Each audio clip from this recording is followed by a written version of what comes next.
అవ్వ అయ్యల మీద అలిగినట్టు నువ్వు అత్తగారింటిలో అలుగొద్దు బిడ్డ, అత్తకెదురు నువ్వు చెప్పొద్దు బిడ్డో, మామకెదురు నువ్వు మల్లొద్దు బిడ్డో. అది అత్తగారిల్లే బిడ్డో, బతుకు కత్తి మీది సాము బిడ్డ. జర్రయాదిలా జర్రయాదిలా జర్రయాదిలుంచుకోవే బిడ్డో, అడుగు వెడుతున్నదత్తోరిల్లు.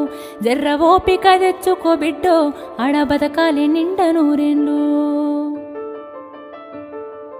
అత్త మామలు కాదు ఆడబిడ్డలుంటారు, ఆడి బిడ్డాలంటే అర్ధమూడంటారు, ఆడి బిడ్డాలంటే అర్ధమూడంటారు. అప్పుడప్పుడు నిన్ను ఆట పట్టిస్తారే, నీకు వాళ్ళతో పోటొద్దు బిడ్డో, ఆడ అవ్వయ్యలుండరే బిడ్డ. జర్రయాదిలా జర్రయాదిలా జర్రయాదిలుంచుకోవే బిడ్డో, అడుగు విడుతున్నదత్తోరిల్లు. జర్ర ఓపిక తెచ్చుకో బిడ్డో, ఆడ బతకాలి నిండ నూరేళ్ళు.